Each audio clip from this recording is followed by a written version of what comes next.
Sasha is going to do a documentary on this China trip, and it was put out what questions people might have for Wang Shifu, because it'll maybe be, it's surprising. It's like with my mother, all the stories of the family and stuff. I could have gotten on video and never did. And he's told some stories, but I would really like to, if I was there, I would try to encourage him to tell the key stories of his life on video. So I'm thinking of making a list of the different stories I would like to hear told. I'd particularly like to hear him tell the Kung Fu stories. Well, but if anybody has any particular questions that they want to ask him. I'm curious in like practical stuff, honestly. Practical stuff, like what? What's the most important thing to practice? What he would say would be the most useful for transformation. I feel like that question got asked when we were in China, and he said shaking. Yeah, I was going to say. Well, and what he might say may be different, but that corresponds with the other agenda that I had, which was Ben asked me not long ago if I would make a list of what are the basic foundational principles of the Jing Gong that you should tell people in a beginning class so they have some idea of what you're doing. Is that correct? Yep, exactly. And I've been working on it. And I think it's what Wang would say, maybe. It's hard to know. We could ask him. Yeah, we could ask him. That would be really useful. Elucidate the basic principles that I think should be engraved in stone someplace, and that everybody should memorize and be able to explain in their own words. I would start with, I think, the name and the fact that it's based in something to do with the fascia, with the tendons. And that, to me, more and more becomes the most important thing and the most difficult and the most critical thing. This idea that you have the innate ability to sense your fascial sheath, to be aware of it, to have a sensory feeling of it, and my experience of it has become much more vivid over the years of practice. Starting out starting with stretching, starting with the idea of relaxing the muscles while extending the joints. And I think that may be the most basic beginning technique in the whole idea of creating this chi pump out of your fascia that can move chi around your body, but it has a hard time moving through blocked joints and tense muscles. So you have to learn to connect the fascial sheath all the way from the dantian to the tips of the fingers and the tips of the toes. And that's taken me a long, long time to have it be a more real thing. A beginning, it was you could just feel the kind of, he always talked about the tingly sensation in your fingertips when you stretch the fascia. And I think that's the basic beginning, most important exercise, is that whole idea of stretching the fascia while expanding this fascial container, spherical container that's made up of fascia that you can expand and then squeeze, pulling up on the perineum, pushing down on the breathing, and pulling in on the, and that's the basic exercise that enables you to actually bring in light and concentrate it in the belly to the point where it's not a visualization but a real force that can be moved through your body through pulling rather than pushing.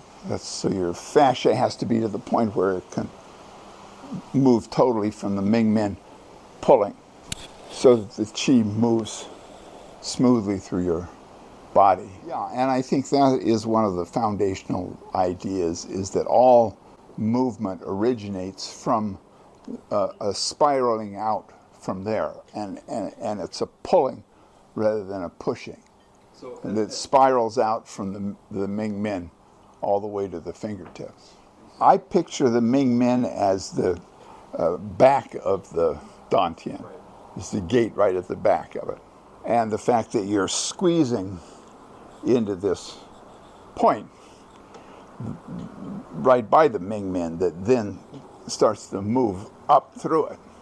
Now, I still only have that in flashes. So I'm not sure how useful that is to tell the people when they're beginning.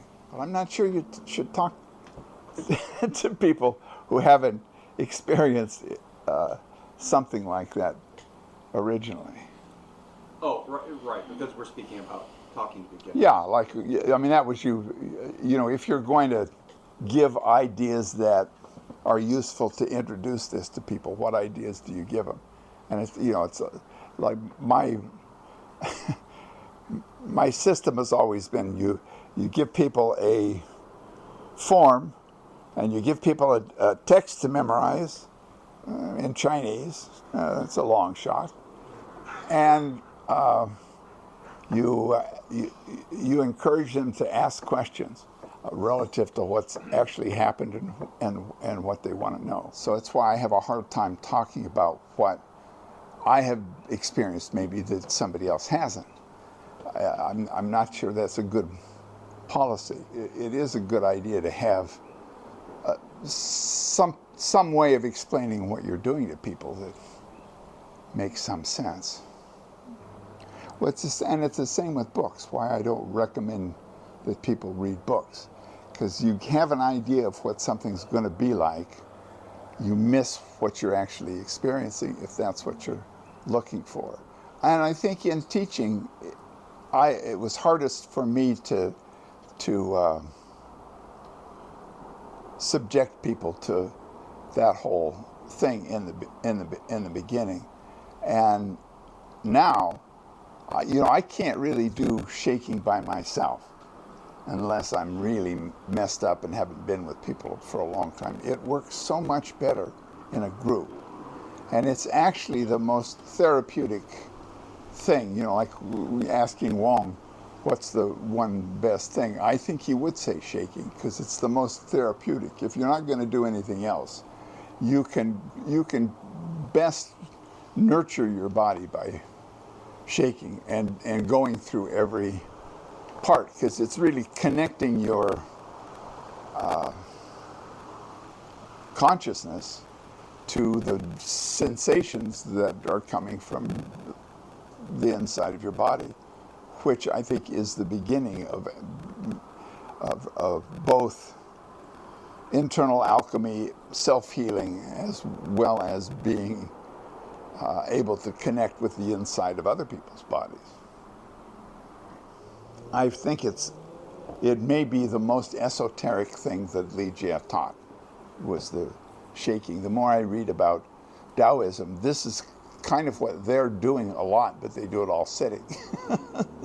But these visualization, the combination, what Todd Jackson's term is felt sense. Yeah, I think that's a good way to express it, felt sense. The actual experience of feeling what your sensations are doing. And I think that's understandable as a first and root kind of practice, is that you're getting in touch with the sensation of the inside of your body. My understanding of the human condition is that all of us, because of abnormal cultural conditions and fads, our bodies have grown into totally misshapen, blocked up freaks in a way, not at all according to what a human being should be able to function like. And that's hard for people to to take to take in as an introduction. I don't think you should start that way, but that's really my sense of it, and that this whole system is a way to bring the body back into how it would function if it grew up normally. The fact that they start at 8, when the bones in the joints are still growing, so that they grow in a certain way through the doing of these exercises, I think it makes for a different kind of body, which then is much more possible to do these kind of amazing things that you are suggested that it can do. And I think very few grown-up bodies are able to get to that kind of point, given how we've grown. Though in my own case, I feel so grateful that I can do what I can do with my body, even though I see that I am limited at a certain place that's relatively low compared to what's actually possible for a human body. I think the condition of the spine is really fundamental in terms of Ben's list, is that the spine has grown into this S-curve that's permanent, and you're probably not going to change that. Whereas, if a kid grows up doing these spinal twisting exercises, you don't get that S-curve. You get more like a snake. And I think it is possible to bring that back to a certain extent, even without really changing the bones. Though if you start early enough, I think it's possible to change the bones and joints more than most people think is possible. The one most discouraging thing I ever heard, and that I have come to agree with, was some supposedly wise teacher told me one time, and not about me, but it applies, is that higher consciousness is only possible in a straight spine. And my spine will never really straighten. But relative to the kind of spine I have, I think I've done amazing things with it. But I think that is root, is to bring back the ability of the spine to twist. I think it's changed remarkably. Just it's so far messed up that it's not changed enough. Not to what is possible for a human being. But that doesn't mean that it's not worth doing what you can, because I do think even someone as messed up a spine as mine is can have wonderful insights, and life can greatly improve, particularly by doing those kinds of exercises that bring back the movement of the spine. So I think these spinal twist things are critically important in that they be done with a straight spine. I think, to me, it fits in with Gurdjieff's talking about the machine the body as a very, very complicated machine that you don't want to, that has grown up in a way that is An apparatus. But has grown up in a way so that it doesn't really work right. It's been messed up in terms of how it's developed, but you don't want to mess with it without knowing what you're doing, because you change one thing and the whole thing can totally go out of whack. That's what I remember from him. But the fact that bodies in the West seemed very, very weird to him, how they moved, and that people who saw him, even as an old man, walk around, it was like he moved like a cat. His body was totally connected. To really open up a spine as blocked as mine is a painful process, and you oftentimes get weird blocks and stuff in it. But it's possible to do, and it's definitely worth it, though it can be a little bit alarming in terms of when things pop and let go and you have these big rushes. But I think the idea of opening up the ability of the spine to move from the Ming Men and to move in a spiral kind of way. Why do you think so much emphasis on the spine? Because it's like the central column of the body, or? It's the body's brain. They talk about muscle memory. What a silly thing to call it, muscle memory. Muscles don't have memory. Memory, the memory of the body's movement, the autonomic system, is in the cerebellum and the spine. That controls how the body moves, and it's its own brain. As habits is so important, so that you get to the point where you don't think about how you're moving, but your body knows exactly how to move, and your mind is just watching it to correct it. And Qigong doesn't really happen until that happens, until the body's brain is moving from its own nervous system. And guided from the Ming Men, just the head brain tells it how to move, and then it steps out and just observes. But that only happens if you practice something every day. If you suspect anybody is really serious about a practice, I think you have to make clear that it has to be something that's done every day.